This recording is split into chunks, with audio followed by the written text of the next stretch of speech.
A long time ago, in a galaxy far, far away, a great adventure took place. Talking Bird, a special edition.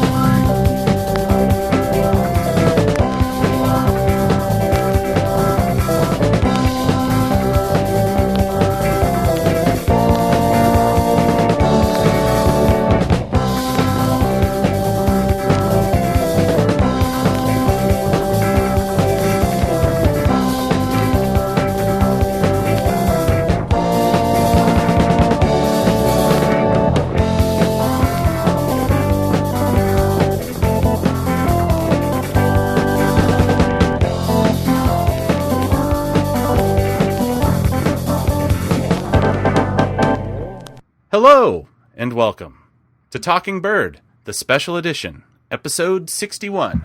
I'm your host, Robert Zachary, along with my co-host, John Llewellyn. Hello, John. Hello. We're finally together. Yes, it took hit some connection issues, but I'm here. Yes, technical stuff that I'm sure none of which will matter to people listening. Exactly.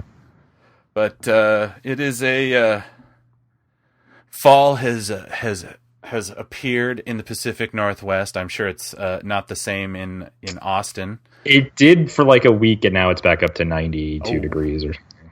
Oh, jeez, that's We've it's 92 is actually fine. I don't mind it.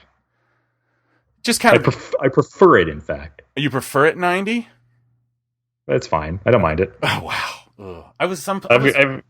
When you have 110 degree summers, 90 is like nothing. Somebody was talking about doing something, and I can't remember what it was, but they were talking about being someplace and it was 140 degrees, and I didn't actually know that human beings could exist when it's 140 degrees.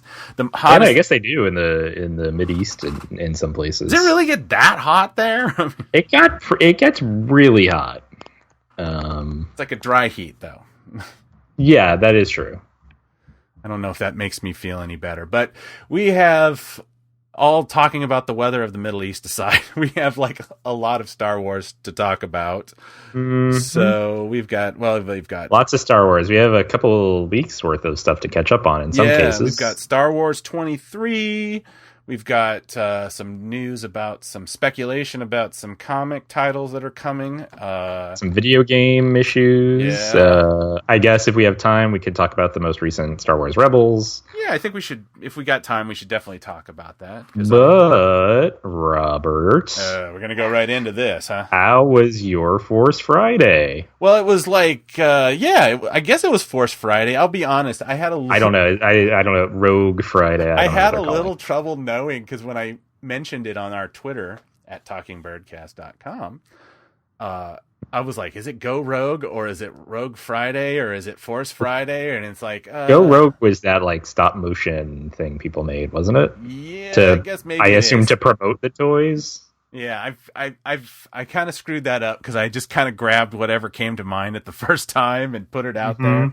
Not that it really matters. But yes, I did something that in all my years of fandom that I've never really done. I went to one of these midnight toy sales, which has been going on since The Phantom Menace came out back in, when they, I think early 99. And it was, I think it was just Toys R Us that were doing them. It was kind of a thing where they like say they open up at 12:01 and they let you get the first dibs on the toys or whatever. And I thought, it's the Toys R Us that was doing it. Actually, all Toys R Us are doing, but there's a Toys R Us not terribly far from me. And the guys from they were a Star Wars collecting podcast called Toy Run, and they I forget now. I'm blanking on their names, but Chris and I'm sorry, I'm blanking on their name. Anyway, they have one site called JediBusiness.com, and the other one's ForlomToZuckus.com, and they're hardcore collectors. So they had kind of said, hey, why don't you come and anybody who's interested. So I thought, well, there'll be meetup, in fact. Yes, it'll be a meetup of sorts. And so, we kind of, I said my hellos and stuff, and I don't know these guys, but they were obviously nice and giving out buttons for their show and whatnot. I should actually give them a plug since they gave me the button. But they called it Rogue Friday. That's what it was. And I guess the podcast is Toy Run. I listen to it. I like it. It's kind of, they get really nerdy about their toys. They really know their stuff, and they get into all the nuts and bolts of it. And it's nice to have a podcast where people can there's still aspects of this where people can kind of make me go like, wow, they're really going deep on this stuff, and I appreciate it. But anyway, I kind of got there early because I didn't know if there would be a huge line, and there really wasn't. But it wasn't a small line. There was by the time midnight rolled around, there was quite a few people there, and Toys R Us, they were all kind of like, they didn't look annoyed, but they definitely was like, I bet they were thinking like, I wish I could go home, but yeah. When I saw 1201, I'm like, oh, the guys from the Toy Run podcast, they gave me you got a checklist, so you could kind of look over and see what they thought this was going to be there, get an idea. But my goals were pretty light, although I think that I haven't really talked about it. I kind of have gotten bit by the collecting bug. I'm trying to keep it to. They have a cream for that. Yeah, yeah. It's called spending too much money, but I want to keep it to the vintage stuff, but I was going to a midnight Rogue One toy sale, so I knew I was gonna at least somewhat interested in getting a Death Trooper and one of these Black Series Stormtrooper helmets. So that was kind of I said to the guys in line, I'm like, all right, what's the thing that if I'd reach for it, you're going to punch me to get or something? Because I thought, is this going to be like one of those midnight, Black Friday Walmart sales where people hit each other and stuff? Of course it wasn't.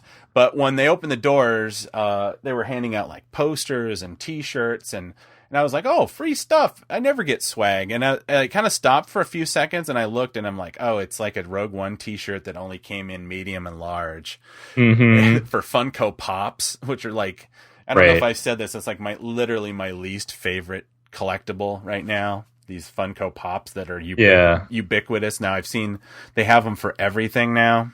But so I kind of said, oh, I don't want you. And by the time I had realized, oh, this isn't anything I wanted, I was so far behind the 30 or so people that had poured in that when I got to the toys, I was like, yeah, all the Death Troopers had been taken, all the K2SO figures had been taken, most of the 3 3/4 that I had been looking at had been taken, but I did grab a K2SO and I in the 3 3/4, and I got a like a Stormtrooper with the kind of what do they call it, the pauldron? I guess it's like this thing on their shoulder.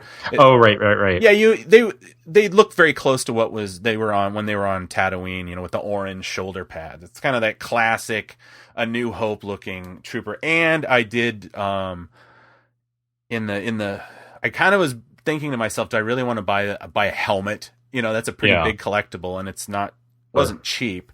I kind of the spirit kind of got me, and I went ahead and I grabbed this Stormtrooper helmet because I'm like, it's classic. Even though it's Rogue One, the design is pure A New Hope. So even if Rogue One turned out to be awful, it's like nobody's going to know that it was like Rogue One stuff. So anyway, I got it, and I was like, I bought my stuff, got a thing, and I was in the car, and I was like, I look at my watch, and it's like 10 after midnight. I'm like, I was only in there for like 9 minutes. I guess if you get there that early, you're out early as well. Yeah, I mean those black, like I said, the Black Series Death Trooper was really what I had been looking for, and everybody had already gotten them, and the guy that does the stock was nice enough to kind of sit there and kind of cut the boxes open and let people flip through it, and I was like, I don't want to be here all night. I'm like, I shouldn't be buying this helmet as it is. So like I said, I came out with my 2 3 3/4 figures and my helmet, and I got all excited, and I Well, as of now, the figures are still in their packaging. I'm probably not going to take them out for the time being. They're just kind of on display in my office. But I definitely took the helmet out, which comes kind of in a weird thing. I thought it would, like, you just open it up and there'd be a helmet. But no, through some kind of shipping thing or something, it's actually in 3 pieces. And it was like this. So I'm sitting there at like 1 o'clock in the morning a week ago, assembling a Stormtrooper helmet, kind of. And then it's one of the selling points was like, oh, it's got a voice changer or whatever. Well, unfortunately, I suffer from a large head, and so this thing does not fit on my head with no comfort whatsoever. And I'm like, but then I realized, like, dude, how often are you going to wear this? Maybe scare my nieces once or twice. Yeah. Exactly. And then the voice changer didn't. It was DOA. I opened it up, put the batteries in, did not work. But so I'm like, then I start reading, like, nobody's voice changer really works. Even the ones that do work don't work. And then I'm thinking to myself, how much time am I really going to spend with the voice changer? And I started noticing things like, hey, there's some scratches on the helmet. And so I'm kind of in this thing where it's like, I might be returning it or I might just hold on to it. And I have a friend that I've seen some of his work. He lives nearby, and he does, like, he's really into Transformers, and he does, like, this thing where you can paint them, and the plastic actually looks like metal. Oh, wow. So I'm thinking maybe he's like one of these guys I can, maybe he's got the wherewithal to, like, maybe relic the helmet a little bit. Cause it's like, I was watching A New Hope later, and I realized how beat up those helmets are in the movie. So it's like, to me, it's like not that weird to already have scratches on it. But yeah, and aside from that, I was out and about this weekend, so I thought it would be fun to kind of just stop in at a few places. And I was able to kind of pick up I did find my Black Series Death Trooper, and I got one of the Black Series K2SO, which has been very popular. And it's they're fun little toys for your desk and stuff like that. I don't know how much fun kids would have with with it, but it's definitely fun for display. And then the piece de resistance, because I am slowly trying to complete my 1977 to 85, well, not the Droid series, but the original movies, Kenner series. So I walked into, like, a Value Village with using some tips that the guys I actually had been talking to in line, which unfortunately I don't remember their names either, because I'm really bad with that. But they had given me some tips about where to go to look for loose figures. So now it's like, I'm into this. Like the week before, which I didn't mention on the show, I had bought like a vintage Star Wars lunch pail, kind of an impulse buy. Yeah. I was in a toy store, and they were kind of sitting waiting to price it, and I made the guy an offer, and he was like, "Yeah, sure." And he sold it, and I get home, and it's like, "Oh, I finally got this thing." And it's that thing where you like, it's like your eyes, for some reason, like your critical look at stuff, kind of, once you get home, you're like, hey, there's a lot of rust on this. Yeah. Kind of thing. It's like, this has got a dent on it. It's like, maybe I should have, I'm learning. I don't think I'm ever going to. It's a process of learning. Yeah. And I don't think I'm ever going to be at the level of some of these guys. They are into it, and they, there's focused collecting where people like, I only collect Vader. And one guy I was talking to, he only collect Jedi and Sith. So he was only really in for like the Kanan Stormtrooper outfit with the lightsaber and that. So it's kind of like, yeah, there's millions of things. You could be a Steve Sansweet and just have everything, or you can be focused. Right. So it's kind of like whatever you want to, whatever you're interested in. I mean, I remember listening to a podcast where it was a guy who like literally just collected Dixie cups, which, not really my thing. Interesting. But still, there's a lot of like tie-ins for restaurants and stuff like that. Yeah. So anyway, I mean, I would say overall that it was a positive kind of fun experience. It's a thing I'd been kind of wanting to do because the Seattle area, I guess, we were actually talking about this online, is just kind of inundated with like some pretty hardcore fans and collectors.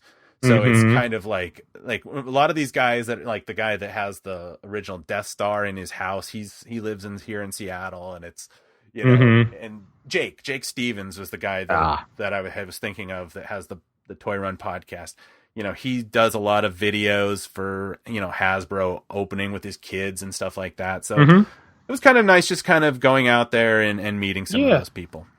No, that sounds good. So did I mean, even as you say, okay, you bought this helmet and turns out the voice doesn't work and maybe it's scratched, or, you get this lunch pail and you get home and it's like, there's more rust on it. Even that process of kind of figuring all that out can be interesting and exciting too. And I think that's a lot of the appeal for a lot of people of engaging in that and collecting in that way. Yeah, it is. I think it's the learning, having come at many times, different times in my life that I've collected Star Wars stuff or been interested or collected other things in life.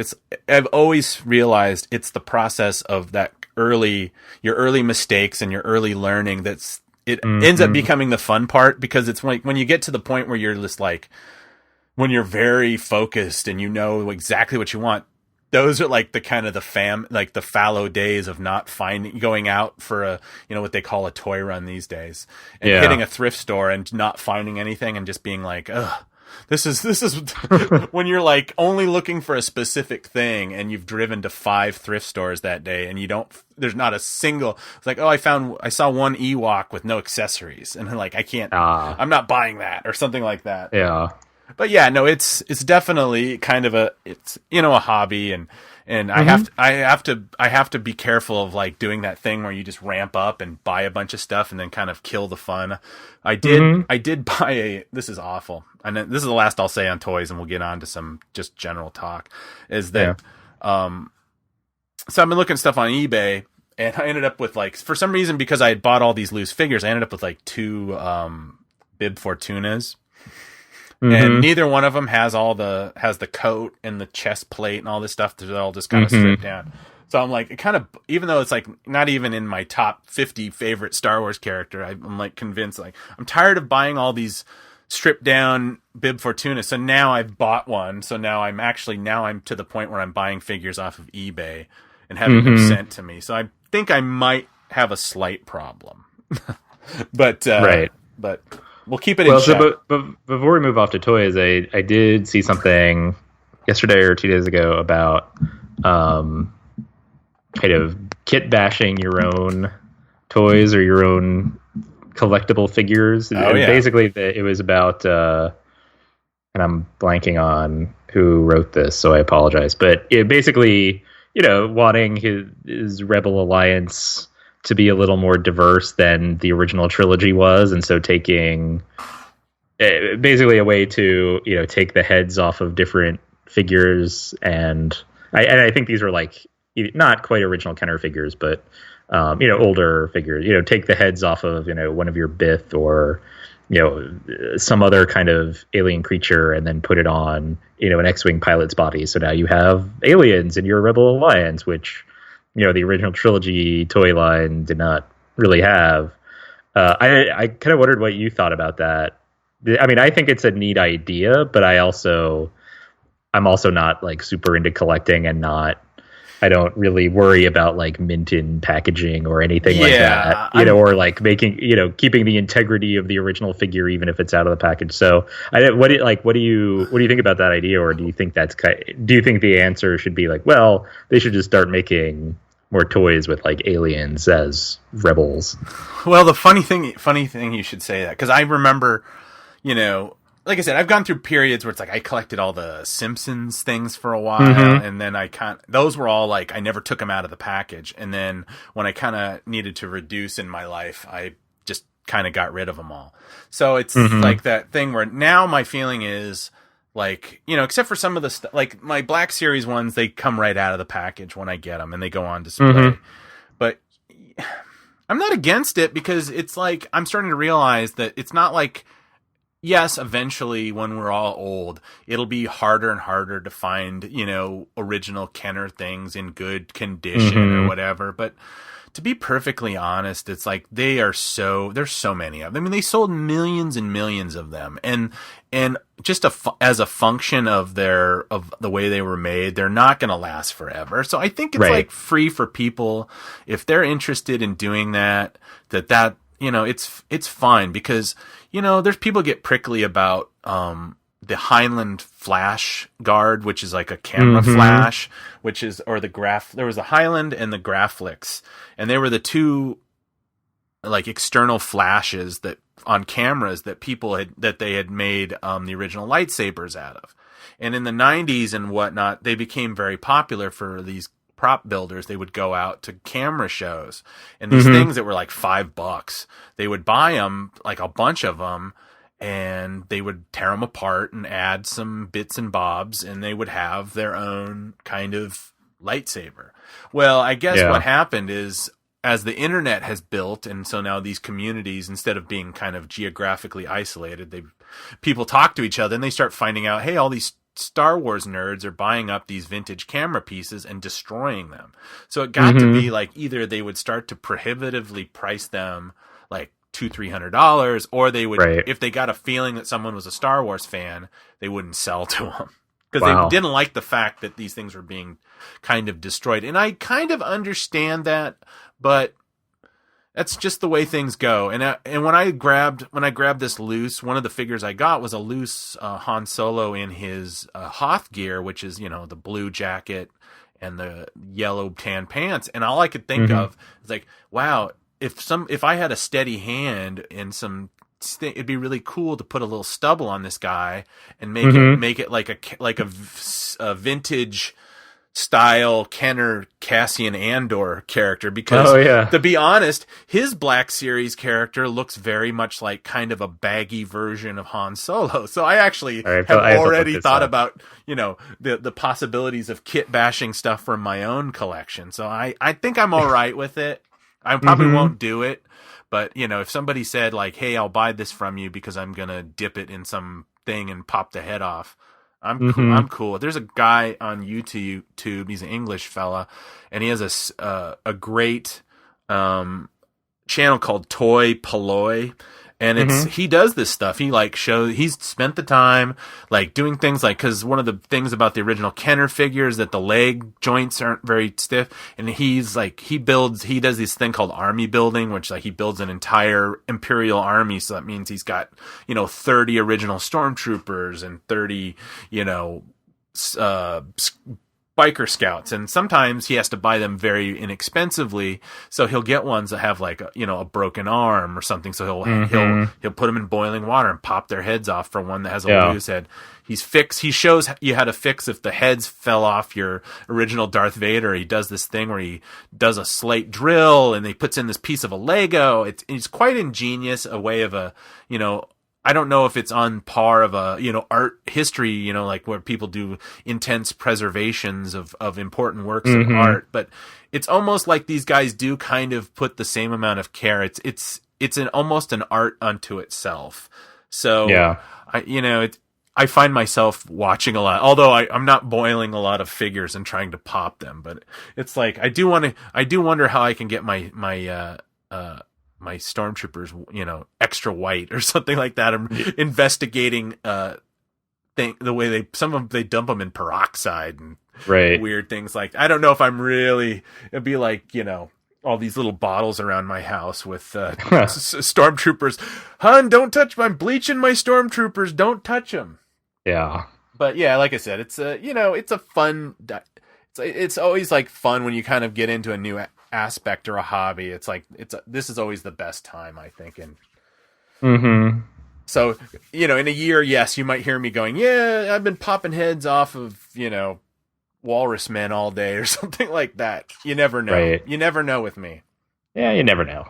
It's supposed to be fun, and if you I mean, in a way, it's also using it, that kind of kit bashing way. It's like using it to create your own kind of universe within Star Wars, and like that's fine too. It's right. You bought the thing. You should be able to. Exactly. When you bought it, you own so it. those people like not selling to Star Wars fans. It's like they're trying to maintain control over something after they sell it to someone, and it's like that. You can't do that. Yeah, that's the thing.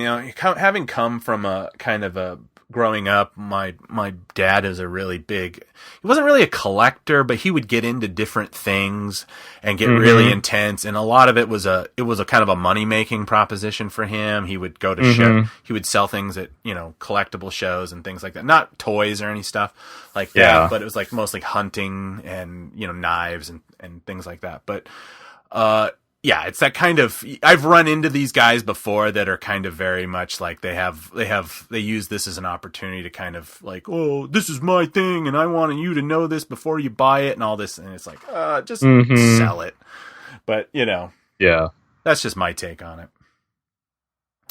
So speaking of Rogue One items for sale, we are learning more about the movie, in part through the items that are for sale. But we also have a good idea, or pretty good idea now, of what Darth Vader will look like in Rogue One. The uniform, the outfit, the getup, the armor, the garments, seem to be, at least according to those who pay more attention to this than I do, seem to be some kind of a hybrid between episode 3 and episode 4. Do I have that right? I mean, is this something that you're like excited about and you're going to pour over the details and be like, oh, let me check this for episode 4 accuracy, or no, I won't be sitting there measuring crotches like I think some people have kind of done.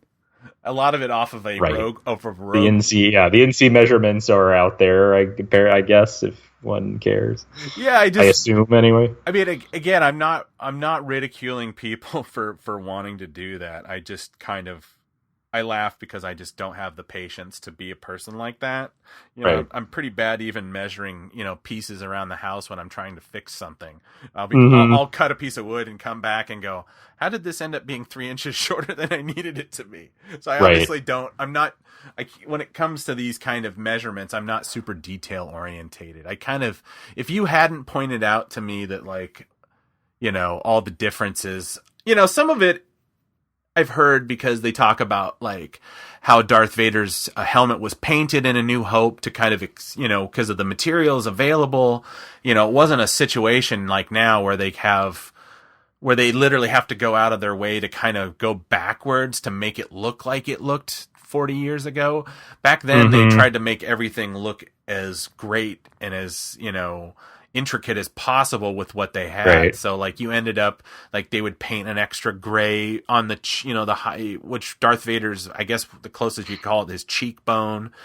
Right. Like they're painting it silver so it looks shinier on camera, and they have to actually replicate that because without it looks a little weird to people. But no, I mean I think it looks close enough to me. Maybe I'm. Yeah, no, I mean that's basically where it is for me. It's like, all right, the shoulder's broad enough. Is there mechanical business on his chest? Great. Yeah, I mean the cape's there. Sure, like that looks pretty good. I mean, the only time I think I've ever said something about like, that looks a little off is in Rebels, just because like he looked too thin or something in it. I don't even remember what my complaint was. Yeah, his face has a very thin. And his shoulders were like too slender on Rebels or something. I think that was my.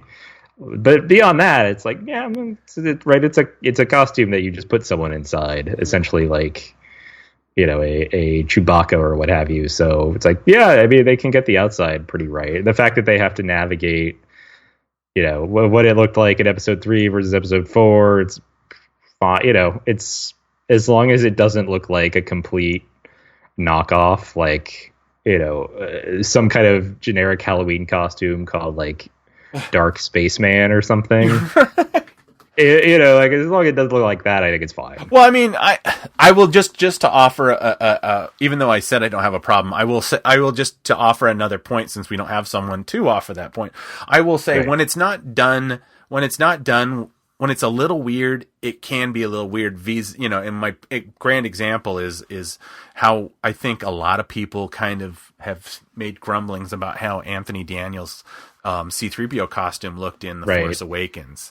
That it seemed cheap, and we found out later that it was 3D printed on set. So like if a part broke, they just 3D print out a new one and spray it and throw it on. And it turned out for a kind of, he looked a bit he had a very prequel-ish kind of almost CGI look to him. So if you don't put the time and the effort into it, it can be a problem. I mean, the Rebels Vader, as far as I understand, is kind of based off of that kind of the Ralph McQuarrie kind of idea, because, you know, they've constantly been dipping into that well of the original Ralph McQuarrie drawings for backgrounds and whatnot.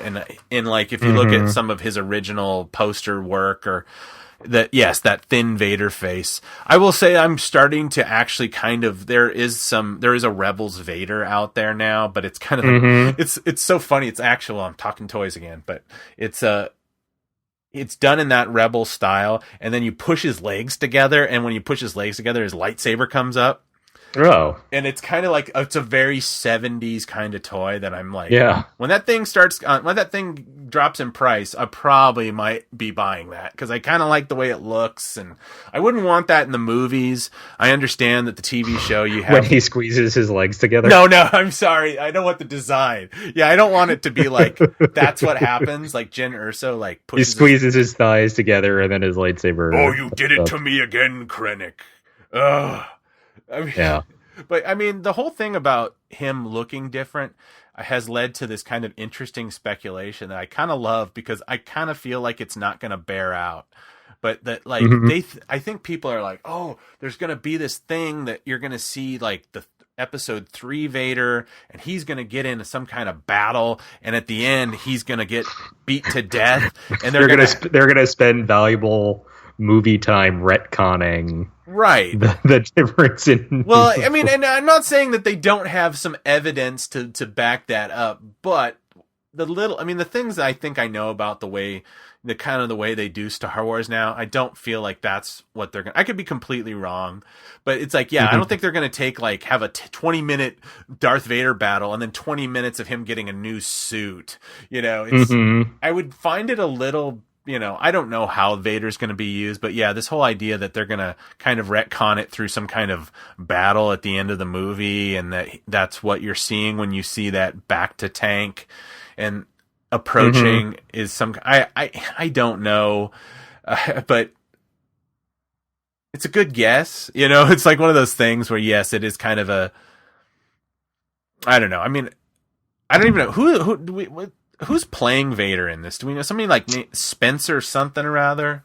I think it's just a guy in a suit, right? Really? The real answer to who's playing Vader is, of course, James Earl Jones. James Earl Jones. And I mean, I was rewatching some Rebels. Like I rewatched the Siege at Lothal.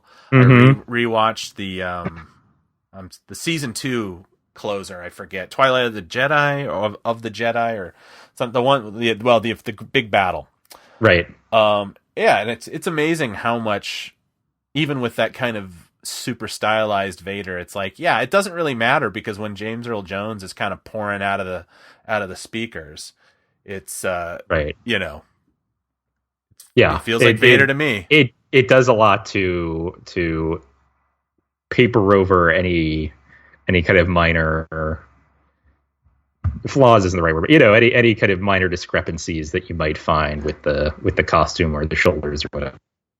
Yeah. So, do you want to talk about this little tweet, or it's not just the New York Comic-Con tweet that we're sending back to each other? Yeah. So since we were already talking about the toys, that at New York Comic-Con today, I guess they just announced the new Rogue One figures that they're putting out. Hasbro is putting out the second wave, I think is what. Yeah, and it's you know, so I guess the first wave, it was basically just Jyn Erso and K2SO and the Death Trooper. Was that it from Rogue One? Cassian Andor. That's right. Yeah. And so here we have the rest of the gang. We have Chirrut and Baze, and Two Tubes is the character's name. I kind of like that, I have to admit. Two Tubes. That sounds like it's a little fun to say. That kind of reminds me of being a kid, and like everything was like, you know, if he like, oh, this guy's called Hammerhead because his head looks like a hammer. Yeah. So this one, I guess there's another Jyn Erso, in addition to Chirrut and Baze and Two Tubes, and Saw Gerrera, and then some kind of trooper who's all in white. I don't think this is a tank trooper or a shore trooper, but I'm not. It might be a tank trooper. Yeah, I think it's a slightly different sculpt, because I think they supposedly they call it the Scarif trooper, which I actually did see on my looks. I didn't buy it because I'm just like, I can't get into this stuff. It's like, I can't spend all this money. And I forget if like, that the beach trooper is different than the tank trooper. And then there's a Scarif, the planet Scarif trooper.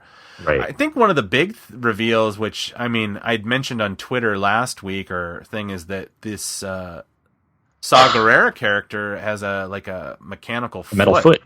Yeah. Which is kind of a spoiler. Yeah. And then the other foot appears to be in some kind of orthopedic sandal. A croc. Space croc. Yeah.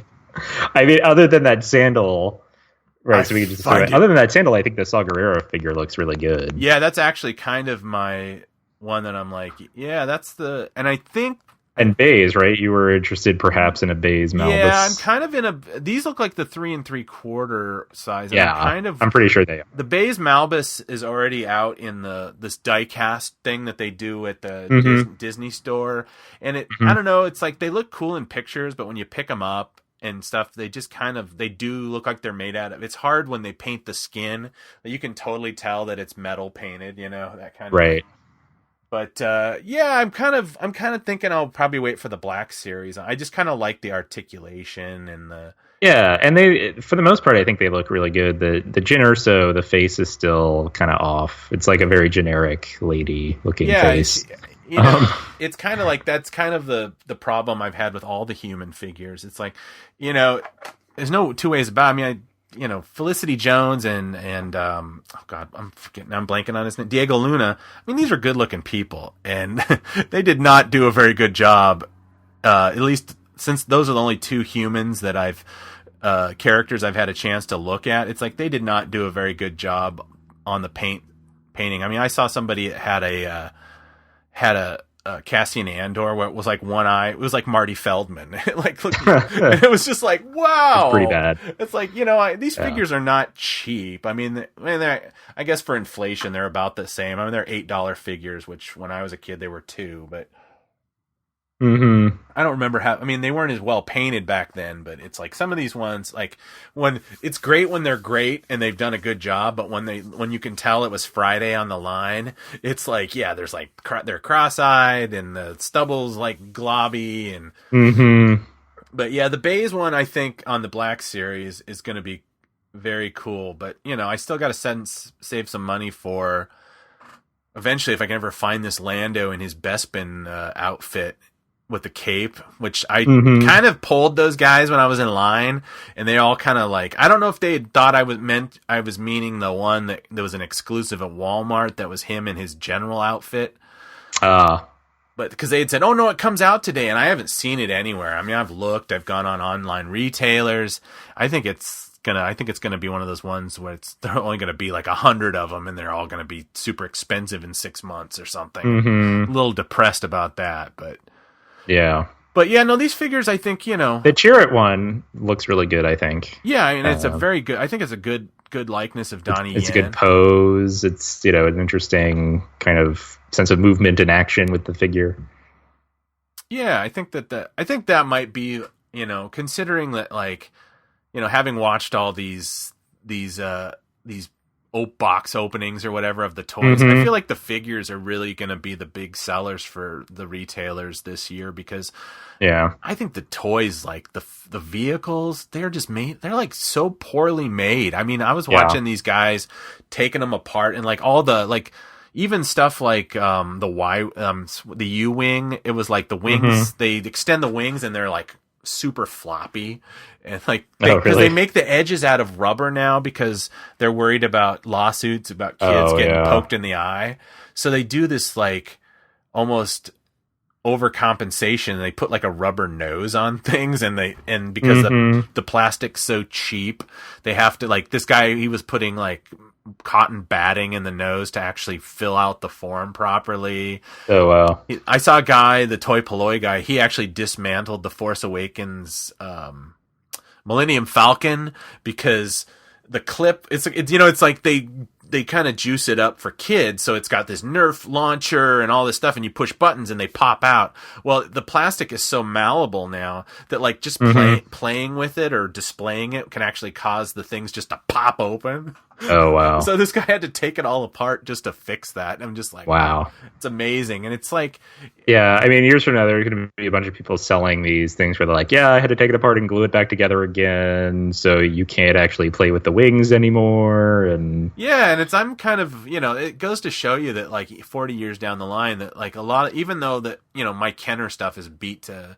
crap because it's been in storage for 30 years or whatever, but a lot of that stuff is pretty robust. I mean, you can drop a figure and not expect like an arm to pop off of it. Right.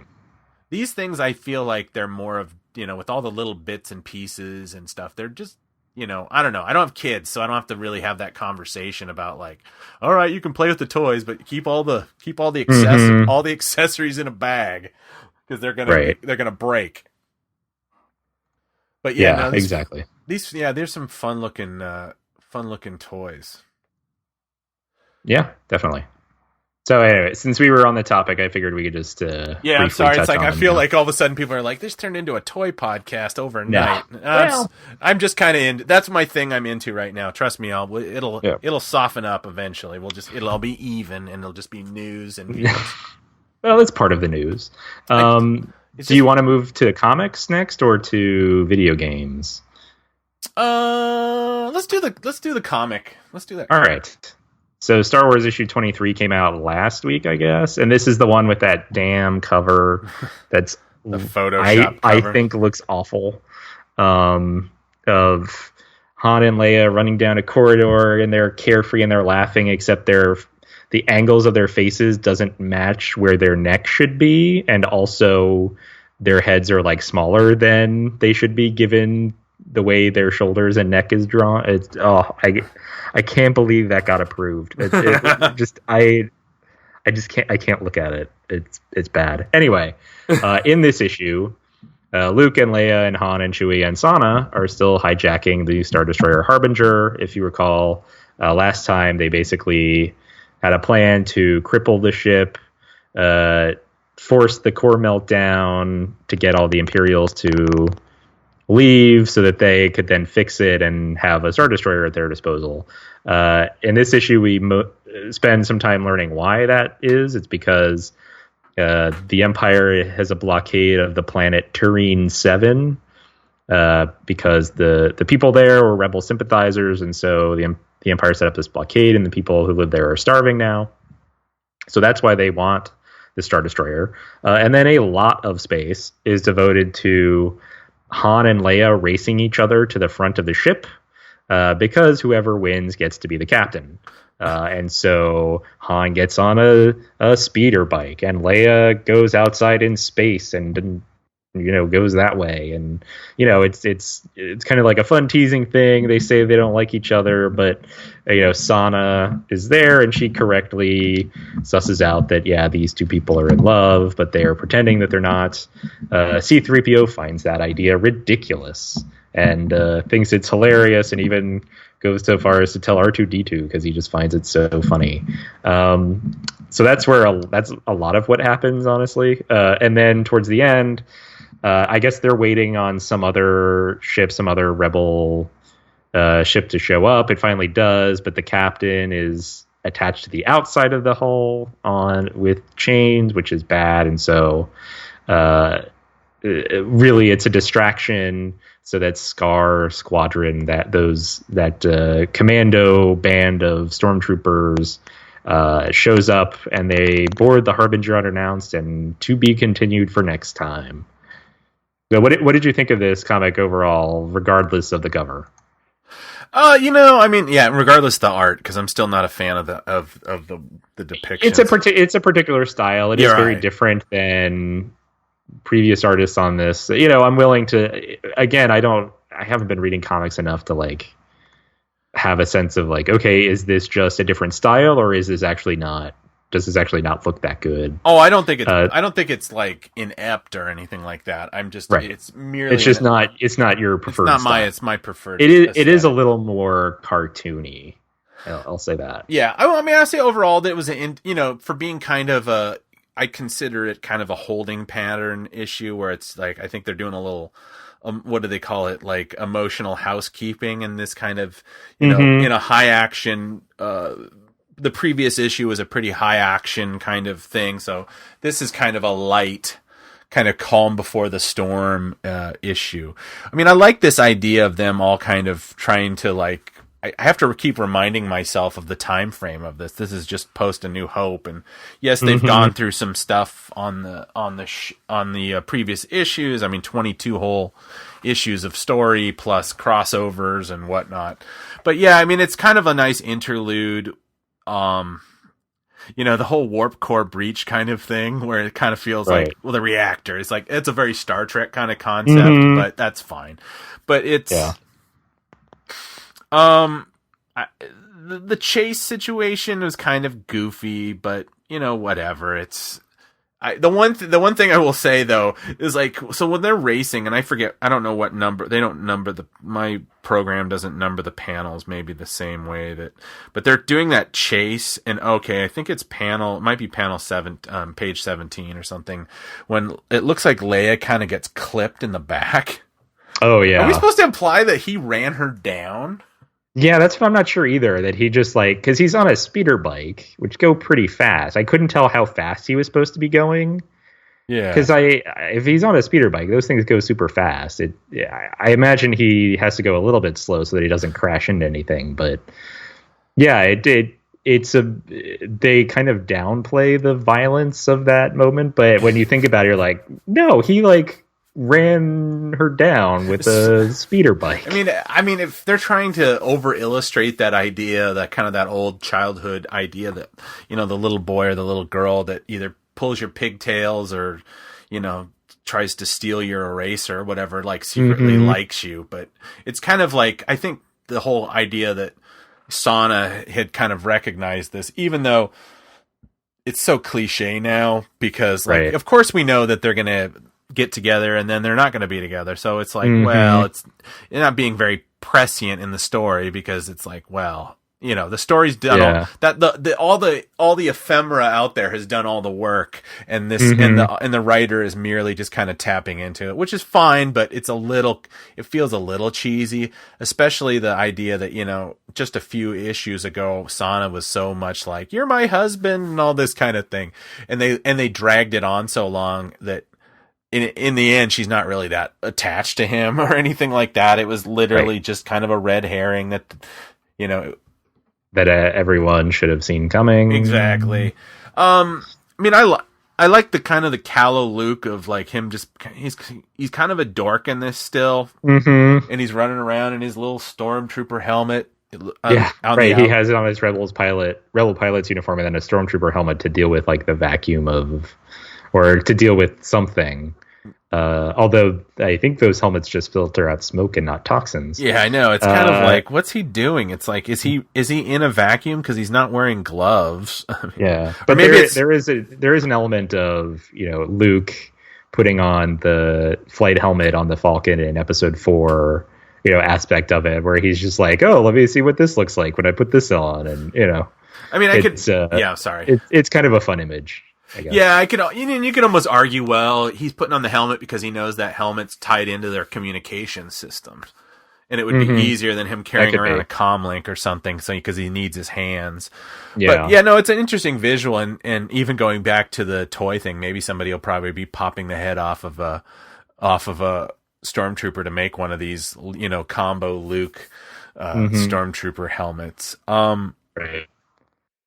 Yeah, and you also see Luke and Sana flying ties, which was interesting, and I kind of liked that moment. I wish they'd done more with it, and maybe they will in the next issue. But it reminded me a little bit, oddly enough, of the Leia comic when she and Yvonne and the Queen of Naboo are flying the Naboo starfighters.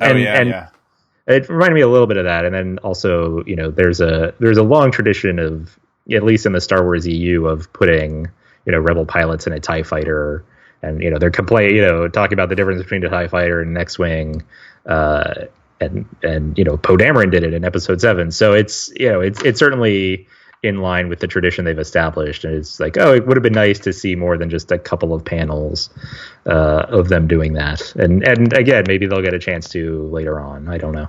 Yeah, and that leads right up to this very, very creepy visual of this ship with the guy strapped to the with front. The admiral strapped to the thing. Yeah. That's a very like piracy idea, you know. Yeah, it's kind of like it's also very kind of cartoony because he just has like ice crystals on his body, but he still looks like his eyes are open and everything. I would imagine. Yeah, then your eyes pop out of your head and your blood boils or something. Melted. Yeah, there should be less of him strapped to that ship than there is, and so the fact that it seems like all that happened was he just got some ice crystals formed on him, then it makes it feel a little more cartoony, which is okay, I guess. It's a style, but it could have been a lot grimmer. It's sort of like that, you know, Leia getting hit with the speeder bike, where they made it look innocuous to a certain degree, but then when you actually think about what's happening, as you said, like it becomes pretty grim that they strap this guy to a spaceship and like took him through hyperspace, and you know there's a dead person on the outside of that ship. Yeah, I mean it's kind of funny too because it's a little ironic. Well, I don't think ironic's the proper word. It's a little coincidental that this comic has this idea of them dealing in the vacuum of space, which has always kind of been one of those things where they kind of people that are more sticklers for accuracy in Star Wars, which I think that would drive a person nuts. The idea that, you know, space is a vacuum isn't really explored a lot. I mean, like, think about, like, you know, I think, if I'm thinking about it, Revenge of the Sith is the only movie where it's actually shown what happens when, you know, the vacuum, there's actually like a vacuum of space, and the fact that the bridge of the Trade Federation ship. And then this week we've got, you know, Leia's running outside in her outfit, trying to, you know, race Han. We got a guy kind of frosty strapped to the front of the ship. And then when we hopefully will have time to get to this week's Rebels, that there's actually like a vacuum of space thing going on in that too. It's kind of, for being something that Star Wars doesn't tend to have, it's kind of interesting. It keeps showing up this week. Right.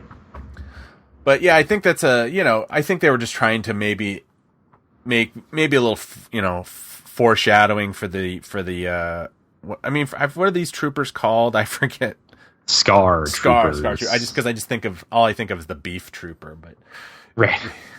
Yeah, I mean, I think overall this issue, I mean, there's not a whole lot to talk about, right? But you know, in terms of pacing for the story at large, you know, this is as far as these kind of, all right, there's a quiet moment for our heroes where everything, you know, doesn't seem to be going wrong, and then suddenly then bam, they have to accelerate the plot and everything. You know, I think as far as that kind of issue goes, this one was perfectly fine. Like, it was paced pretty well. It kept moving. So yeah, and it really, it does kind of, it's funny too, because it does kind of remind me of that second Zahn book, the Dark Force Rising, which I think I've mentioned this before, that the whole idea of that book is that they're trying to find that dreadnought fleet, and then they find it, and then they get attacked by stormtroopers, and Luke does this heroic move where he actually he exposes them all to the vacuum of space, and then they find out that they're clones or whatever. But yeah, it's kind of like, I don't know if that was their intent to do like a little nod to that, because it was kind of like, there wasn't this kind of playful thing with Han and Leia, but definitely the kind of the cliffhanger ending is kind of reminds me of that. I'm like I said, I kind of wish this was a double, because I kind of want to see these Scar Troopers.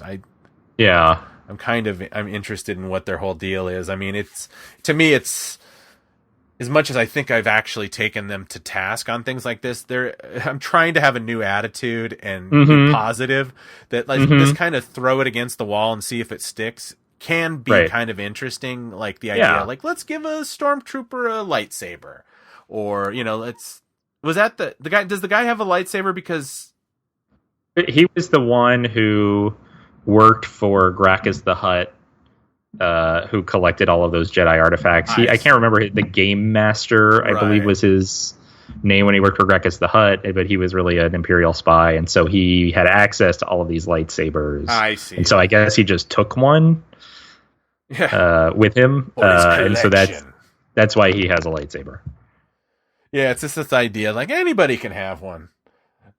Right. I mean, that's the funny thing. It's like, I think I remember in the old Marvel comics, I think there was a lot more people with lightsabers and vibro blades or whatever, stuff that was very similar. So it's that kind of like, in the comics, that's not so special. In the movies, it kind of is. It's like, like I said, I kind of like the idea of kind of these continuities having a little, well, I don't know, frisson or whatever, that they don't quite dovetail into each other, because like I said, I think it's a big issue that they're going to run into in a few years when they have when they start to have 100 issues of comics out, and they have 15 books, and then 5 seasons of Rebels, and then they're going to it's going to find that they're going to start finding themselves that invariably they're going to have to contradict themselves, because they're going to go crazy trying to keep this all unified.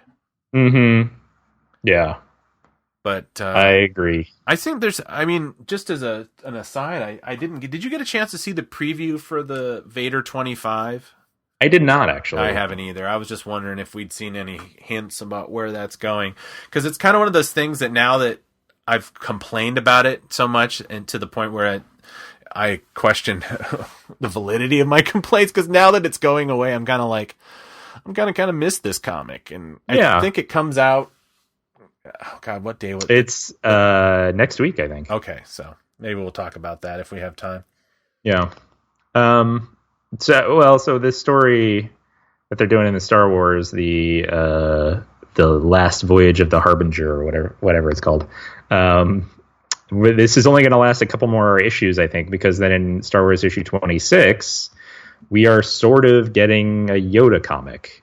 So periodically they've been doing these tales from the journal of Obi-Wan Kenobi. And so far it's been about Obi-Wan basically looking out for Luke on Tatooine as he grows up. But with Star Wars 26, it is going to be Obi-Wan writing about something that Yoda did. And it's going to take place pre-Phantom Menace. We've been told that, Marvel has said that there will be, maybe cameos from a younger Qui-Gon and a younger Obi-Wan in this one. But this is going to be the first of a story arc focused on one of Yoda's untold adventures. The art is going to be by Salvador Larroca, who has worked on the Darth Vader title. And one of the things so what do you think about this idea generally of having, I mean, it's sort of a way for them to make a Yoda comic without having to put just Yoda's name on it, and try to see if anyone is going to buy a Yoda series. But then at the same time, or at least in addition to that, this also is going to change in some ways how the readers of this comic view the original trilogy, because this will mean that Luke will have at least read about Yoda before he even hears his name on Hoth, when the ghost of Obi-Wan says, go to the Dagobah system, there you will learn from Yoda. So at that point, now with this comic, Luke will at least have read about who Yoda is and have exposure to him before we get to that point. So what do you think about this idea generally? And then what do you think about how this affects kind of our perceptions of what Luke knows and when he knows it in the original trilogy? Right. And that's that thing that I'm constantly coming up against, of the idea that now that there's everything that I thought I knew is now up for grabs. And I think it's an interesting way of doing it, that it's not necessarily inconsistent with the original trilogy. It's you could kind of make an argument that the way, the ghost of Obi-Wan Kenobi kind of introduces Luke to his next stage of his training, that Luke's actual confusion is when he goes, "You must go to the Dagobah system," and he's like, "What? Dagobah system?" And then he goes, "There you will learn from Yoda, the Jedi Master who instructed me." And then it's then he kind of yells out and passes out. And then you think, well, he didn't seem to question that name. You know what I mean? It's like he kind of accepts it, and it's like he doesn't discuss what he's doing. I mean, obviously, this right. If he's reading this from a book, I wonder. It's like, what is this? Is it like one of those situations like when you read Tolkien, when you hear about the siege of Minas Tirith? It's like you watch it in the movie, and it's like 45 minutes of orcs and stuff. But if you go and read the book, it's like, and then they fought. I mean, something I thought about too, my initial reaction was, well, then wouldn't he recognize Yoda when he goes to Dagobah? But of course, he'll just be reading this thing. He won't. I assume Obi-Wan's not going to provide like a description of Yoda. Otherwise, Luke would recognize him on Dagobah. So, he's going to have some other picture in his mind of who Yoda is and what he looks like before he gets there in Empire Strikes Back. And so that's why I was trying to remind myself, okay, he'll have at least heard of the name or read about him, but he still won't know he won't know too much about who he is or what he looks like, I guess. Yeah, I mean, it's a coy way of kind of making it fit, but yeah, I kind of like the idea that he was in the dark the whole time. And there's, I guess it's the thing where you can kind of have it both ways. It's like if it's not like people that don't, it's not like the people are gonna, if you don't read the comic, you're not gonna even know that they're saying this kind of situation where you're right. Like, again, this is another reason why I'm like, it's better to have a kind of a multi continuum of, or multi-timelines or whatever. So it's like one thing doesn't necessarily have to contradict the other, but that, it's just I think that way you can tell these kind of like fun stories. And then you don't have to run out to this idea like, well, we have to parse it in a way where, Luke never hears the name Yoda or something. And it's like, well, it doesn't really make sense if he has this book. Right. I mean, I've always erred on the side of like less Yoda is better, because they've, gone out of their way to kind of make him mysterious by not, they don't talk about him really when he was young. They don't tell what race he is. There was one other character of the same race but it was on the Jedi Council during the Phantom Menace, but it's so funny because I think people behind the scenes have said like, yeah, maybe that was a mistake and I don't even think they've specified what alien race Yoda and Lady Yoda are. Yaddle was her name. That's right. It's so funny too, because I actually spent some when this first showed up on our outline, I went back and did a little research and like, did they ever say what race it was? And then like you read the Yaddle Wikipedia entry, and it's just like, and then she left the council. And it was just like, okay, why? The kind of like, was there an issue that we don't know? Was there a rivalry? They were from rival Dagobah factions. Exactly. It's like that kind of thing where it's like, or does Yoda have a problem with women in the workplace or something? I don't know. Sexist I am. Right. But it's kind of like the less said about his origins, the better. I mean, that kind of idea and it's because what happens when you get to know a little bit more, it's kind of fun. Like, well, yeah, it kind of removed a little bit of the mystery having him in the Phantom Menace, and even though it was a pretty small role. But then it's like little things like when you find out that, Yoda was Count Dooku's, master or something like that. And it's kind of like that kind of interesting, tidbits and stuff like that. But I don't know. These little side stories, they tend not to be that big of a deal. They tend to be just kind of one and done kind of issues. Yeah. I mean, I think the other thing they'll have to navigate is, how much will Yoda talk about the Force? And if so, how much do they just kind of make it generic and make it just kind of repeat what he says in the original trilogy? And how much do they try to like expand and deepen the way that Yoda talks about the Force? But then if they do that, then maybe they get themselves into trouble, or I think the Lucas story group has a pretty good handle of like what they do, how they do and don't want to talk about the Force right now. Right, especially with episode 8 looming with supposed like a lot of, there's going to be a lot, supposedly the rumors I've heard that there's all this kind of reorientation of some of the concepts of the Jedi and right. At the same time, I don't know how much, I mean, or at least the impression I get from, say, that interview with Pablo Hidalgo on the Star Wars show or other things that he's done where he talks a little bit about the story group. Like, I don't think they are, clearing every script for the comics, right? I think they kind of like set an overall arc or like an overall outline. They're like, yeah, okay, that sounds good to us. And then, the writer works with the Marvel, their comics, the Lucasfilm comics point person to like work on the day-to-day. All right, this is what the script is going to look like. So, some stuff might slip through there, I guess, that they end up having to say like, well, yeah, when he says this, when he's talking, he's just elaborating on this idea from episode 5.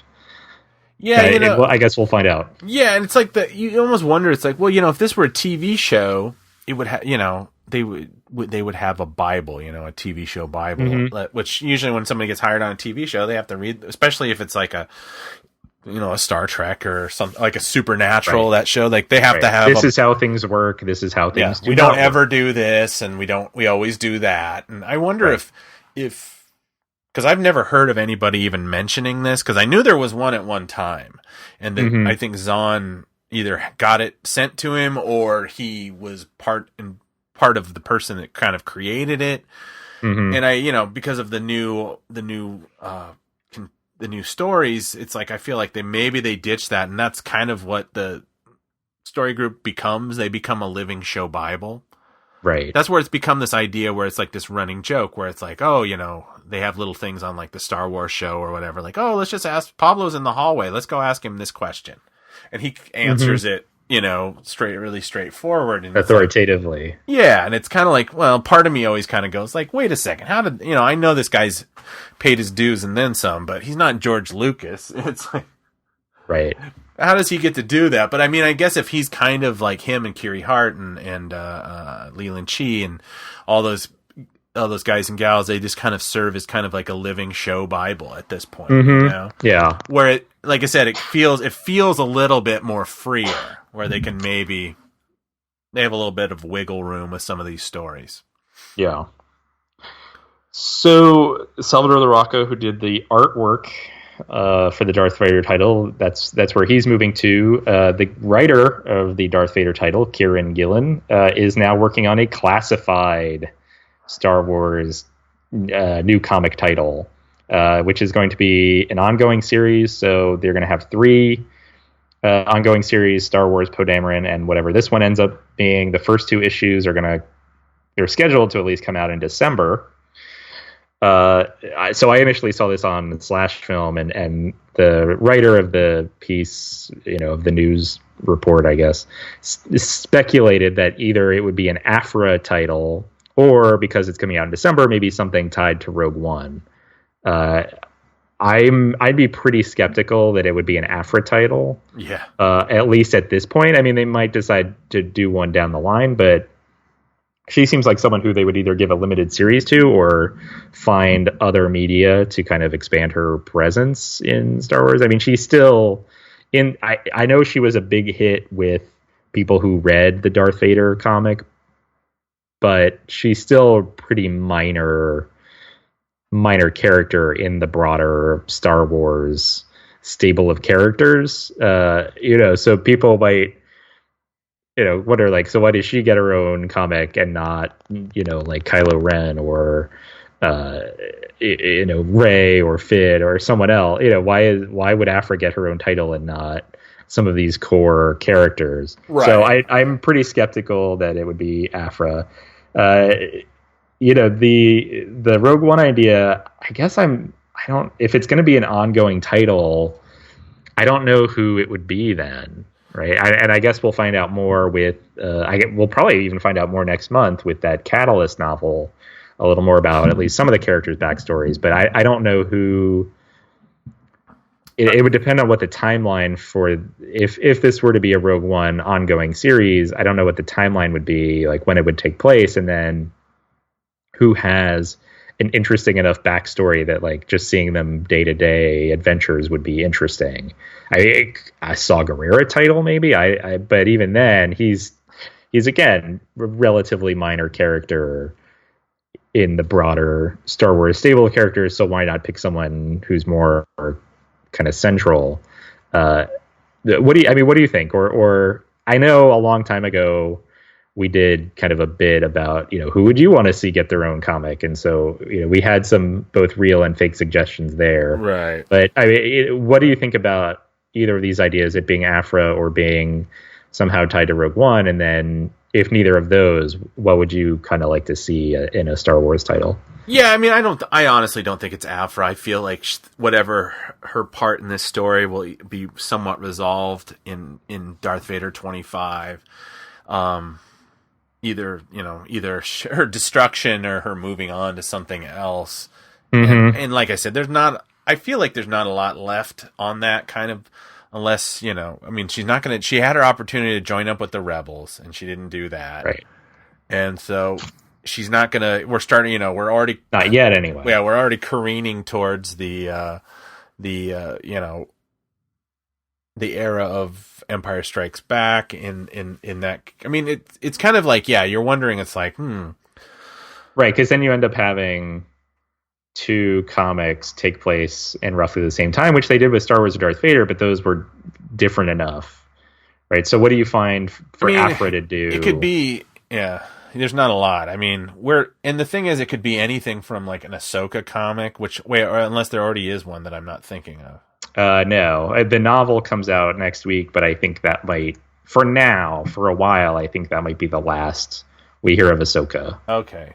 Well, it could, now is the Catalyst novel, from what I understood, is that supposed to take place during the Clone War and with the Trade Federation and Galen Erso, and so I think that is going to be sort of what we found out about.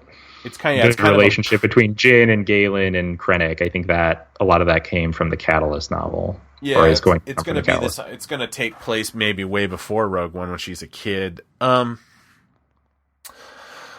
it's kind of like one of those things where it's like, it could be the Top Secret thing. Makes me wonder. It's like, well, it could be like an anthology thing, like a six thing. That's like, what was Saw Gerrera up to? A month before this, what was Baze Malbus and Chirrut?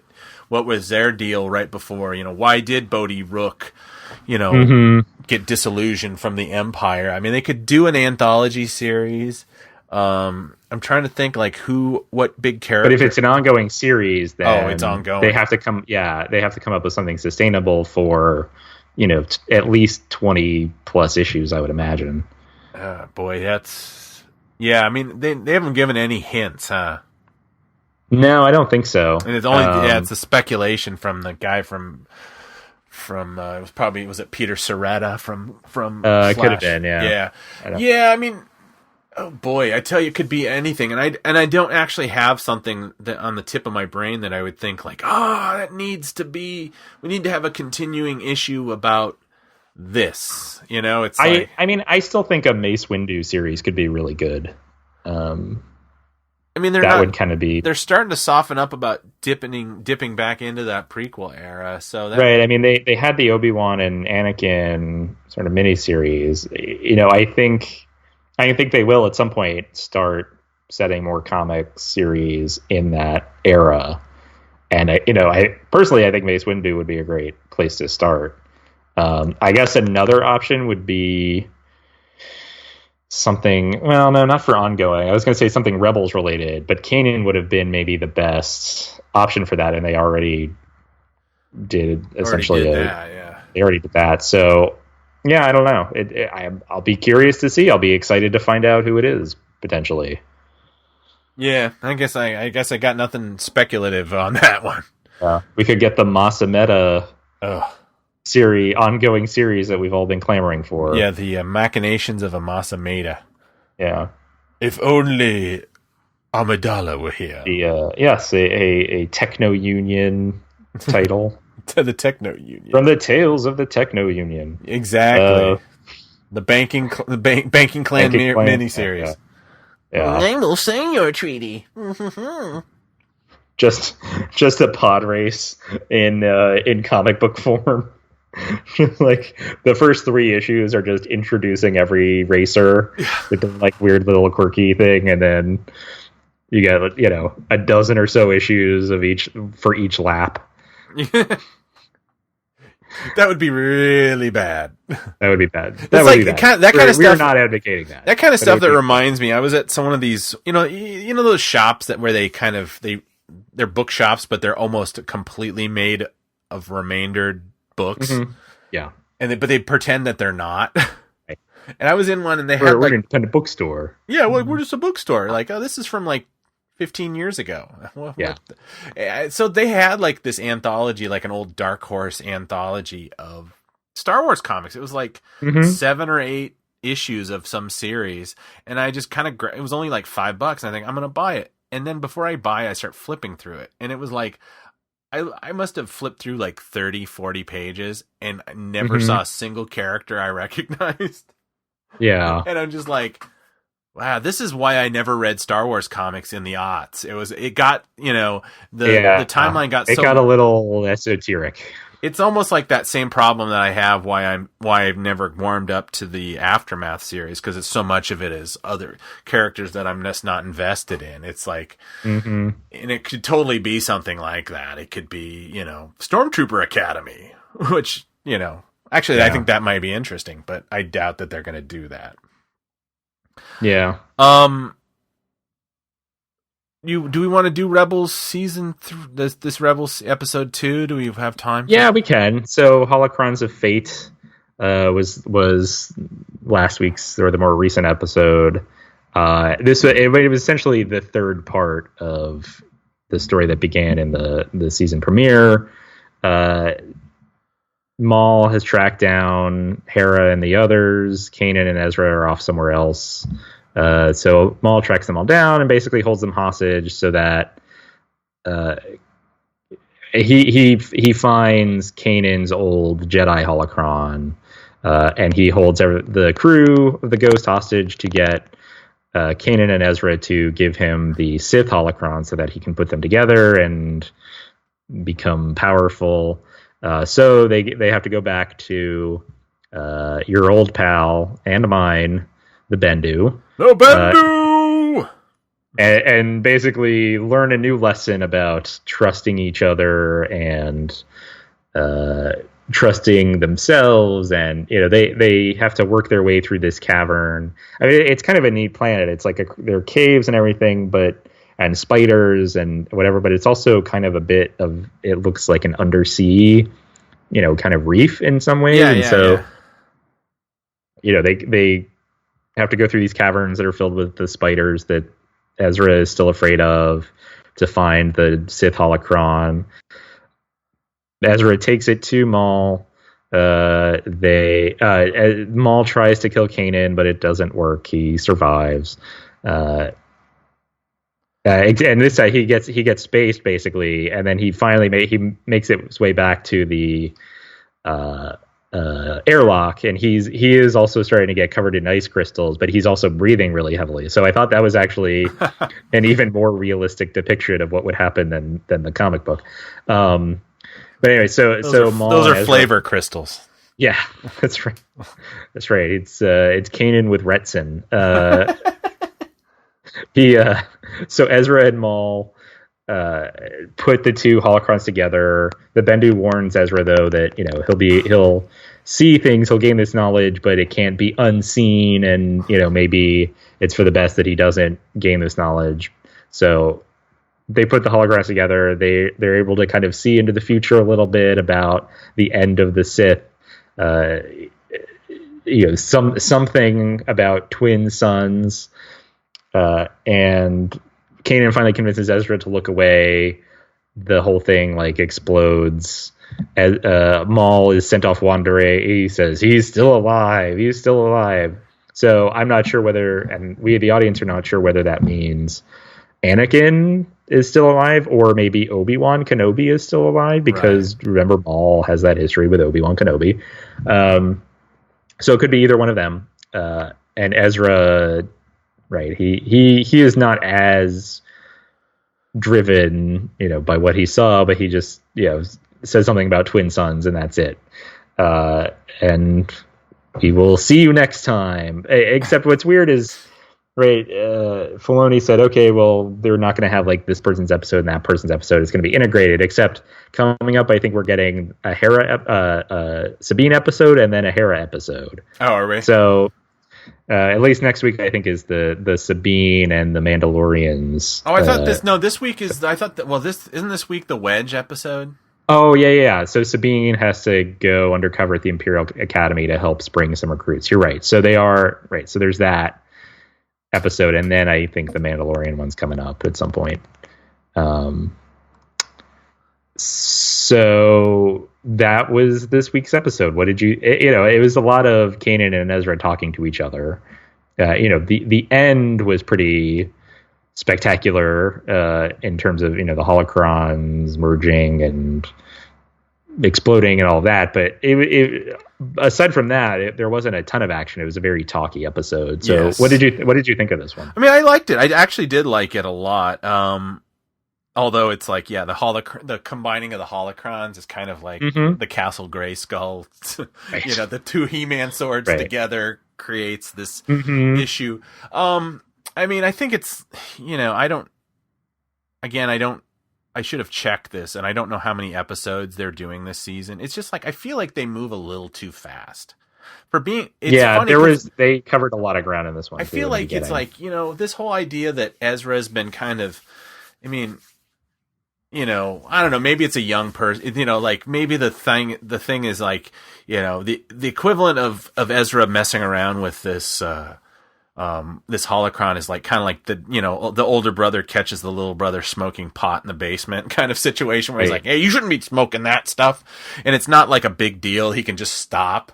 But I think it's almost like it would be better if it was like he was doing like a narcotic kind of a thing where he's like still very much like, he's very young and he can't quite understand, like he's, he thinks, hey, this is the easiest way to get from point A to point B is using this. And I know I'm a good person. I've been fighting on the sides of the rebels for, however long the time frame is. I'm growing up, my master is blind. So he's kind of incapacitated because they kind of do the thing where it's like, they teach him a lesson. Like, it's like,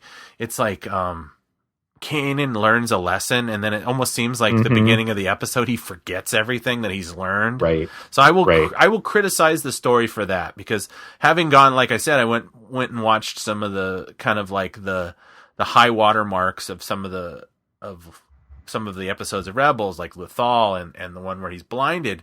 It's like when he's blinded, he immediately taps into the Force and is able to repel. I think he's fighting Maul, even while he's blind. And then it's like, well, when it's all over, then he's just a kind of a blind guy who's like, I can't do any. He's bumping into walls. He can't.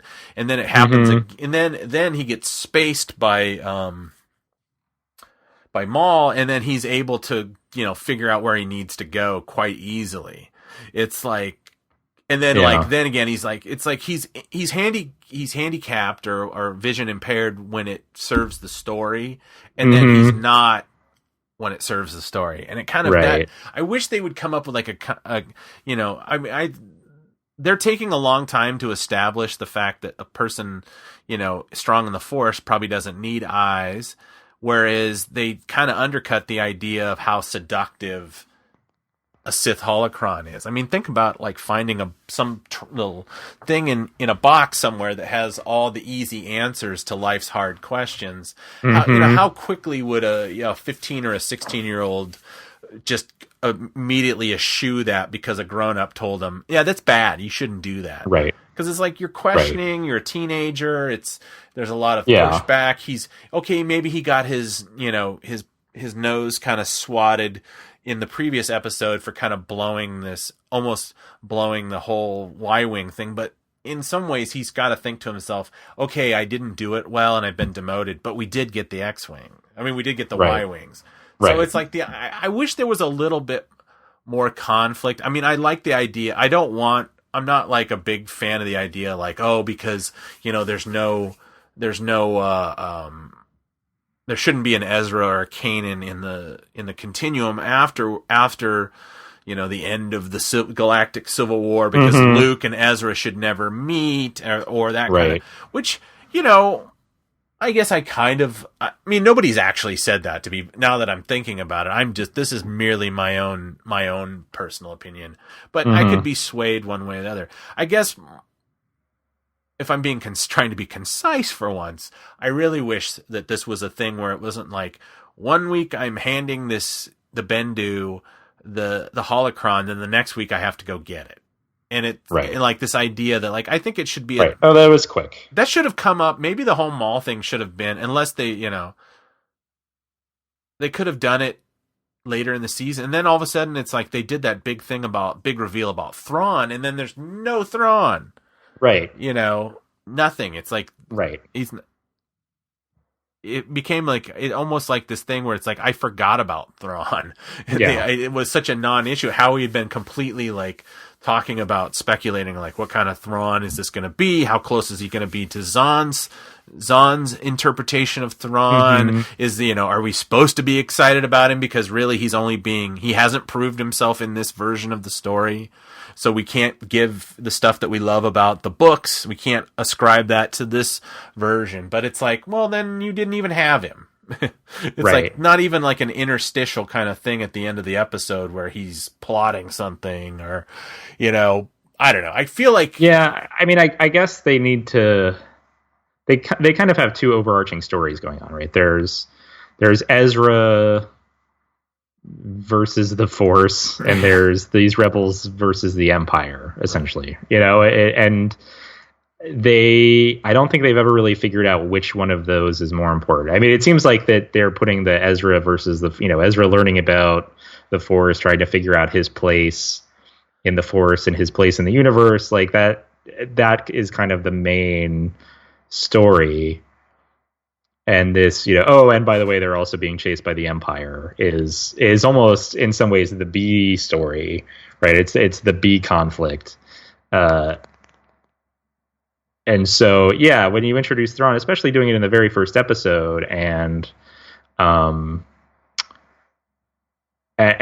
building it up as much as they did before the season even began, and then to not include it for this episode, maybe not even the next episode, and is he even going to be a part of the episode where they go to Mandalore? Is he going to be, when is he going to show up, and is he only going to get like a couple of big episodes and then he's just not present?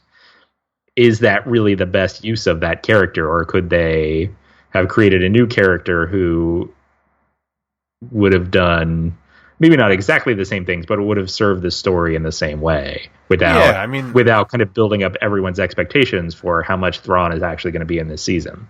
Yeah, I mean, they're stacking up a lot of ancillary characters that kind of go, have that, I forget the name of the woman character that actually introduces Thrawn.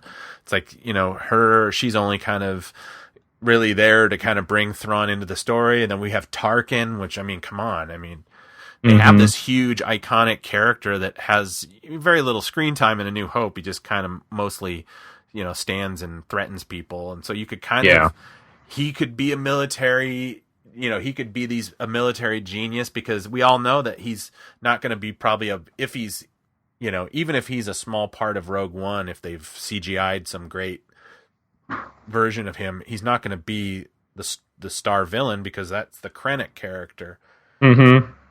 And I don't think Krennic is going to be introduced this season on Rebels. Right now. Yeah, and then Callus, which even though Callus and Zeb had their little Defiant Ones thing on the planet, and he comes back to the Imperials and kind of bristles at the fact that I don't have any friends.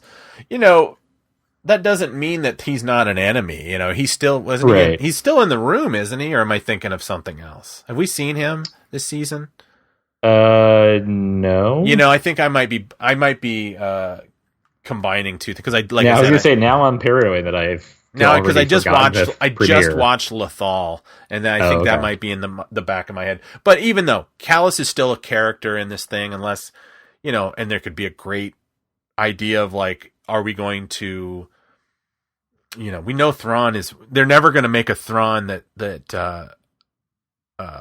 all of a sudden decides that this isn't worth the trouble, because we know people would go, crazy angry if like, don't do that to Thrawn. So it's like, they could have this Callus character and kind of build up this animosity that he has with his choices in life, coupled with the fact that he is a big threat to the rebels, and then maybe we can resolve either through the fact that he decides that he's not a rebel, or the fact that he, at the end he could defect or something and have like an interesting story there. I don't know. I mean, obviously they've got a plan. I'm just speculating on this.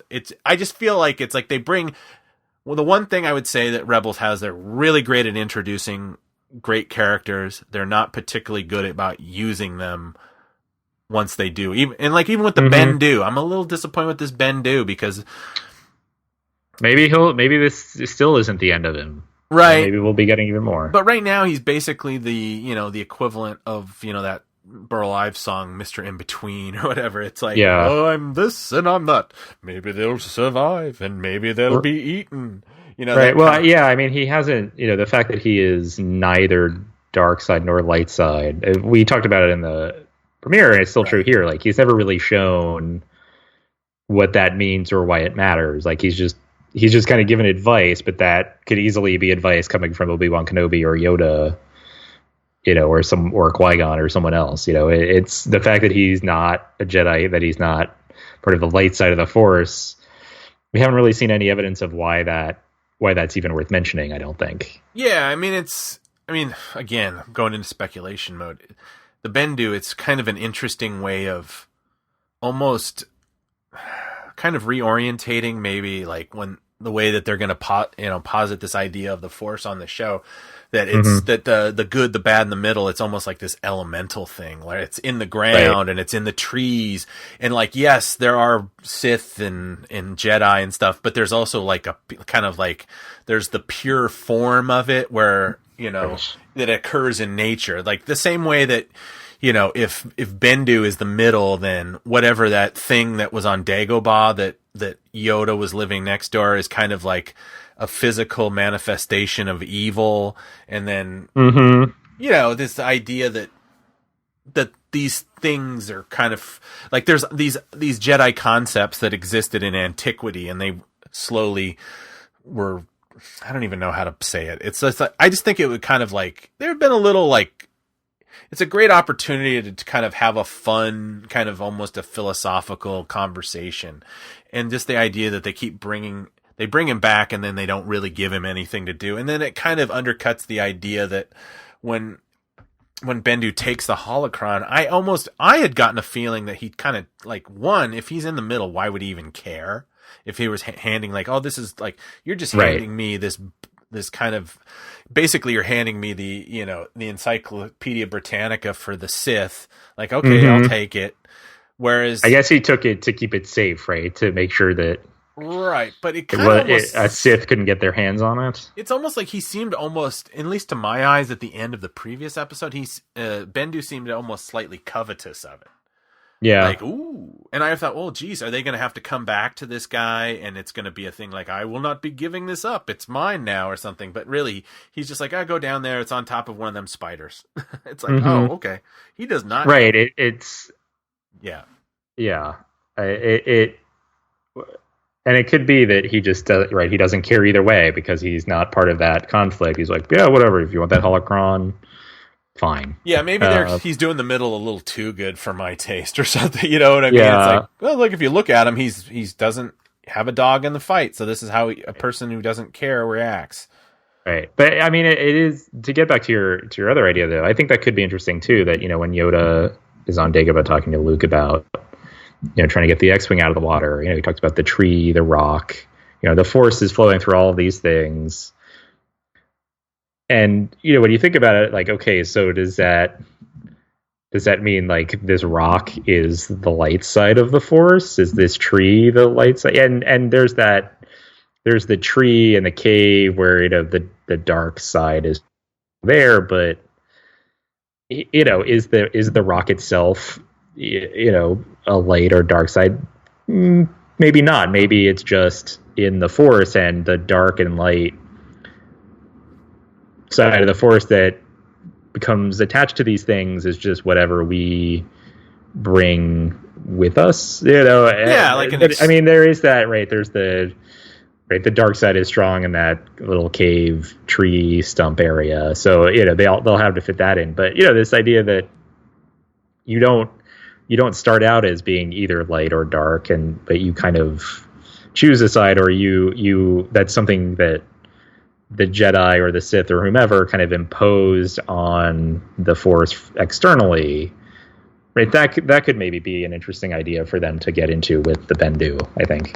Yeah, it's like the kind of, almost like the Bendu is the like the disinterested middle, and yeah, it's like the Sith have ascribed a certain kind of selfish morality to the Force, and that the Force is there for us to use like a utility. It's like to exploit, kind of like, some people, like, when they talk about big business and the environment, they just like, it's just the environment was given to us as a gift, and we are supposed to use it. And then there's always people that on the other side where they go, no, it's a gift, and we're the stewards of it. We're supposed to keep it alive. And then it's like kind of that idea where it's like, well, the environment exists regardless if you're there or not.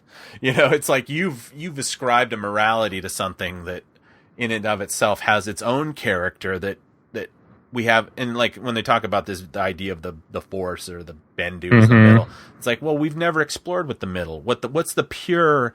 What is it in its purest form when you don't ascribe your own personal ethos to it, Right. That might be a bit tall. That might be kind of a tall order for a cartoon show, but there's some ways to distill that down and make it interesting. I think considering, that Mortis episode of Clone Wars got so much acclaim, and I think there is room in Rebels to get into some of these topics. Yeah. I mean, I don't understand, not to get into real life stuff, but I mean, the kind of the philosophical things that kind of informed when Lucas, created a lot of his dogma for the Force and whatnot,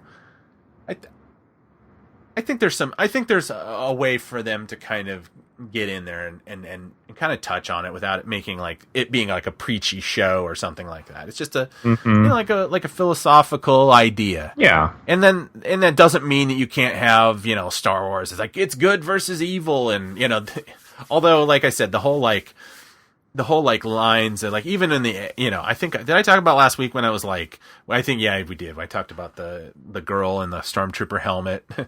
So I'm giving Target some stick about this, saying like, well, they're space Nazis. Well, hey, Force Friday comes along. Guess who buys the space Nazi helmet and puts it in his basement?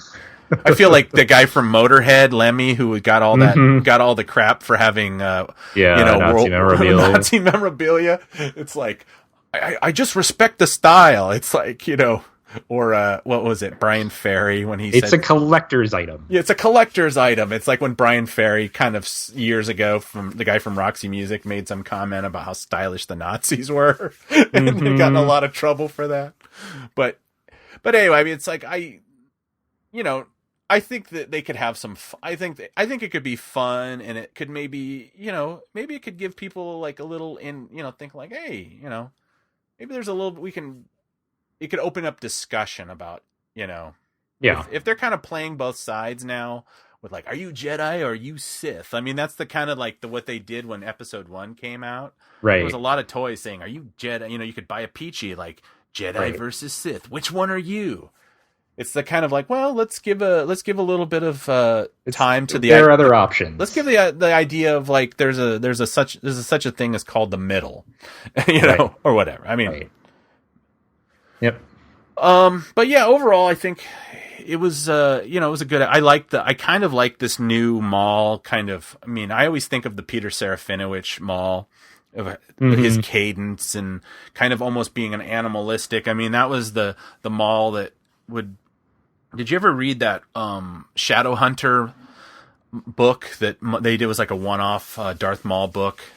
No, it's pretty good. It's kind of like it's kind of like, which I don't think we'll have time to talk about this week, but like that Perfect Weapon. It's kind of like that done in a book form. It's a full length, 60, 70,000 word book. It's kind of a, anyway, I don't want to, because there's I could spoil it quite easy. So, Sam Witwer, I think, is doing a really good job with that character. And I just, some of the flourishes, he's like one of those guys, like, I think, he's like the secret weapon for Star Wars animation. I mean, James Arnold Taylor's great, and Stephen Stanton and Ashley Eckstein and I'm completely forgetting Tia Sakara. I mean, they're all great. They're all doing a great job. But it's like he's got to like that way. It's like, come over here, Jedi. Just follow the sound of my voice. Right. And it's like, because I watched this one, like a little sarcastic. I watched this one twice, which I tend to watch them. I'm a one and done guy, and then maybe I'll go back and pick and choose. This one I watched twice because I did like just this kind of, that, like, he says he's not the Sith anymore, but to me that feels like that's something that Palpatine would have taught him. Like, if you're, if your opponent is maimed, why don't you point that out? Because that's just going to demoralize him, and it's going to make you feel superior to him. Which we obviously know in the real world that happens. It's like people point out, it's usually I don't want to say that. I don't want to curse. That the worst people are usually the ones that, like, they immediately point out your foibles first, and then they start working on you. And I think that's, and then when and obviously when he tries to space, well, at least as far as by the episode end, he thought he successfully spaced Kanan, and then when he goes to do his little Castle Grayskull thing with the holocrons, he's like whispers to those droids, which I'm not a big fan of that droid design, but whatever. Like, just kill the prisoners. It's just like, oh, geez. Like, you're not even like, you don't give a rip, do you, Maul? It's like, you say you're not a Sith, but I kind of think you still are, Yeah, no, I in general, I did like Maul in this episode a little. I was not completely opposed to the idea of him still being in Rebels in this episode, which is a big improvement for me. And I also appreciated that they kind of used that character's history against him, the crew, the Ghost did, right? Because he has metal legs, and so they did something with the gravity and the magnetic locks to keep everyone on the ground to kind of mess with him a little bit. It didn't end up working, but it was kind of a neat idea to, like, all right, well, here's what we know about this character, so let's try to use that against him. I thought that was kind of a clever bit of a clever kind of bit, I guess, a clever set piece or whatever you want to call it, that if it had been a different character, you wouldn't necessarily been able to do. But again, right, everyone else on the Ghost basically had nothing to do. True. So I was a little disappointed with that. As much as I'm enjoying the Bendu and as much as I appreciated seeing Kanan and Ezra kind of patch things up a bit, it's sort of like, everyone else is just bait and they're not really given a lot to do. Then again, in some ways that puts them in a similar position to Han and Leia at the end of Empire, right? Where they're essentially just being used as bait for Luke, and they're kind of being made to suffer because of who Luke is and what Vader wants from him. So it's by that point, though, I think Leia and Han had been established enough as their own characters and given enough other stuff to do that it felt natural, and it still felt like they were strong characters, where this is just, it feels like everyone else is just kind of being pushed off to the side a little bit. You raise an interesting point, especially with the idea, because it's like everybody is, I never understood till years later, like, why was Han being tortured and whatnot? Was it for trying to shoot Vader? I always assumed it was like he was being tortured, but then I'm like, right. Why does Vader I'll show you? Yeah, well, later on, it's like it's suggested. Well, it's because he's torturing Han because he knows that like Luke will sense it in the Force, and and it's like it does make you wonder. It's like, well, if Kanan and Ezra are so strong right now, how come they didn't know their friends were already in trouble? Yeah. It's that thing where they have the whole conversation, and then she's got that look, and then he comes in. I mean, obviously it's a trope, but it's kind of like one of those things where it's like, well, maybe they're not maybe these guys aren't all as strong as they wish they were. Mm-hmm.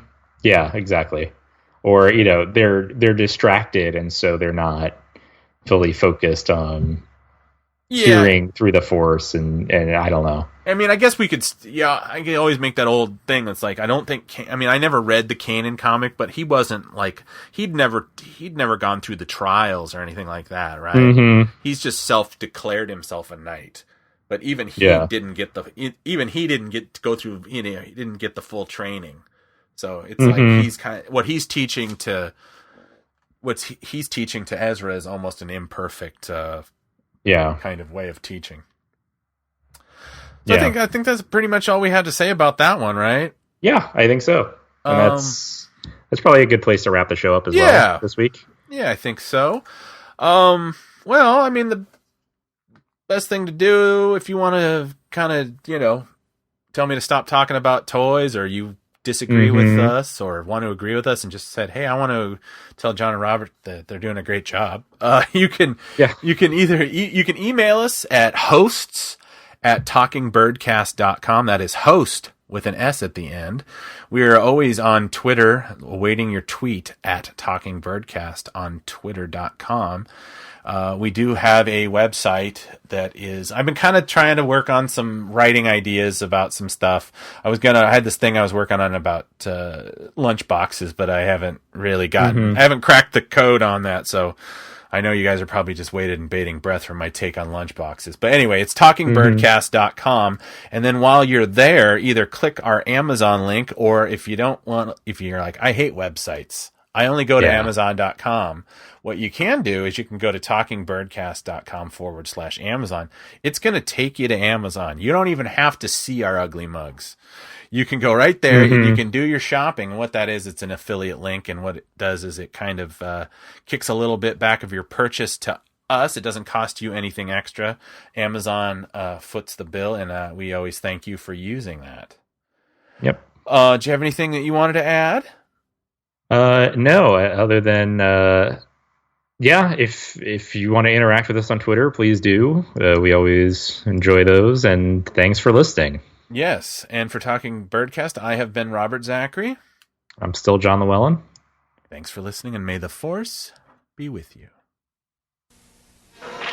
Star Wars. You and your children loved it. Now, the Earthlings at Kenner have asked my associate and me to present the Star Wars collection. Truly remarkable toys and games for your children. What are you so excited about now?